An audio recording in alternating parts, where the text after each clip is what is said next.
이번 강의는 정부 형태에 관한 강의입니다. 정부 형태라는 거는 정부는 국가의 일을 처리하는 기관을 얘기하는 거죠. 그런데 이 형태는 모양이죠. 두 가지의 큰 형태가 있어요. 이게 바로 시험에 잘 나오기 때문에 알아둬야 되는데 크게 대통령제 국가와 의원 내각제 국가가 있다는 뜻이에요. 그렇게 해서 좀 더 알아보면은 우리나라를 생각해보면 보통 대통령제 국가를 떠올리죠. 왜? 대통령을 국민이 직접 뽑기 때문이에요. 그래서 국민이 선출한 대통령이 국가 원수이자 행정부 수반으로서의 권한을 행사한다. 이게 바로 대통령제의 가장 큰 특징이에요. 행정부의 일을 행사하는 사람이 과 국가 원수가 동일인이라는 거죠. 그리고 국민이 대통령을 직접 뽑는다. 또 국회도 뽑는다. 는 게 대통령제의 특징이에요. 그래서 성격을 보면 입법부는 국회를 의미하죠. 행정부, 대통령을 수반으로 하는 행정부를 의미하죠. 권력이 엄격하게 나눠진다. 분립된다는 게 대통령제의 특징이에요. 그 다음에 내가 5가지 또 다른 특징을 보면은 대통령이 법률안을 거부권 행사를 할 수가 있어요. 법은 입법부에서 법을 만들죠. 근데 법을 만들 때 대통령한테 물어봐야 된다는 거예요. 이런 법 만들어도 돼? 그랬을 때 대통령이 이건 안 되겠어! 라고 거부권을 행사할 수 있다는 뜻이에요. 이게 바로 대통령제의 큰 특징이에요. 그 다음 의회의 탄핵 소추권이 인정돼요. 대통령이 뭔가 잘못할 때 그만해야겠어. 대통령 그만해야겠어. 이거를 심판을 청구할 수 있는 권한이에요. 그 다음에 의회 의원이 행정부 강요를 겸직하는 게 금지돼 있어요. 무슨 말이냐면 국회의원이 행정부 일을 하지 못한다는 거예요. 동시에. 이게 대통령제의 또 특징이고 임기가 보장된다는 게 또 큰 특징이에요. 또 국민에 대해 정치적 책임을 진다는 게 또 특징이에요. 왜? 대통령을 누가 뽑죠? 국민이 뽑죠. 그렇기 때문에 대통령은 의회에는 관련이 없다는 뜻이에요. 국회에는. 그래서 장점을 보면 임기 동안 전국이 안정된다. 정책을 계속적으로 추진하는 데 유리하다. 또 의회 다수파의 횡포를 견제하는 데 유리하다. 왜? 대통령에게 독자적인 권한이 많이 부여돼 있으니까 그래요. 그런데 단점은 정치적 책임에 둔감하다는 게 있어요. 왜?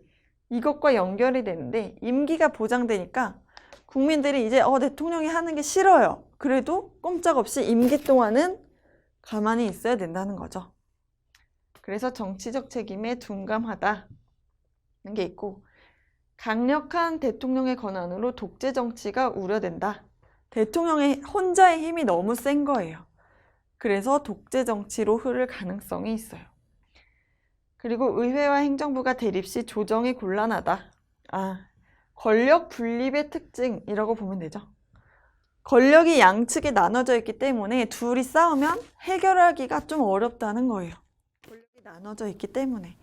그래서 권력 분립은 장점도 되지만 이런 단점으로 연결이 된다는 거죠. 그래서 의원 내각제는 딱 대통령제와 반대되는 특징이라고 보면 돼요. 의원 내각제는 우리나라에선 좀 생소한데 국회가 중심이 되는 나라예요.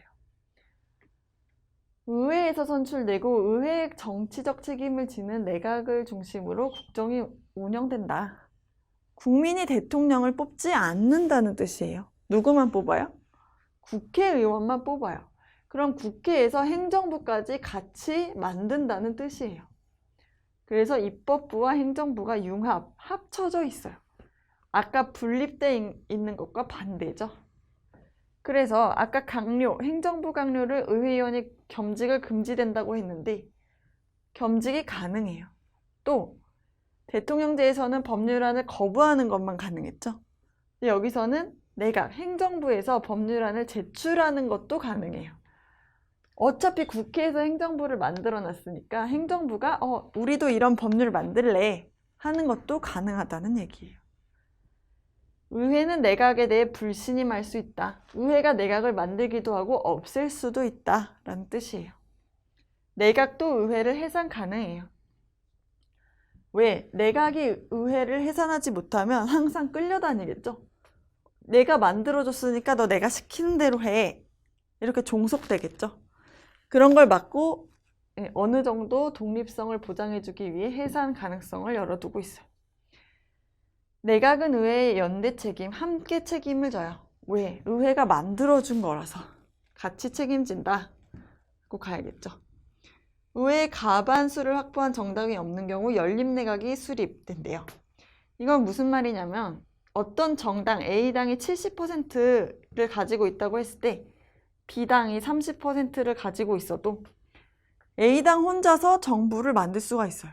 어차피 다수결로 하면 A당이 항상 이길 테니까 과반수를 확보한 정당이 있을 때는 단독 정부를 구성하지만 만약에 이런 게 아니라 A당 30, B당 30, C당 40 이런 형태로 과반수를 확보한 정답이 없을 때는 다른 정당과 합쳐서 정부를 구성해야 된다는 뜻이에요. 합쳐야지 50%가 넘게 되죠.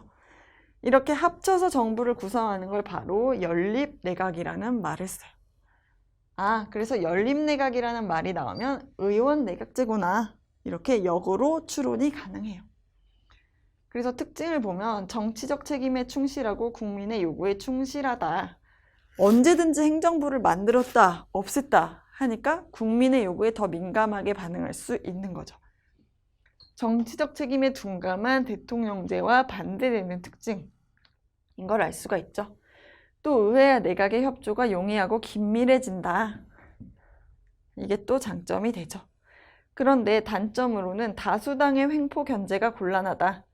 만약에 어느 한 정당이 과반수 이상 차지했다고 했을 때 이 정당이 자기 마음대로 입법부도 장악하고 행정부도 장악할 수가 있죠.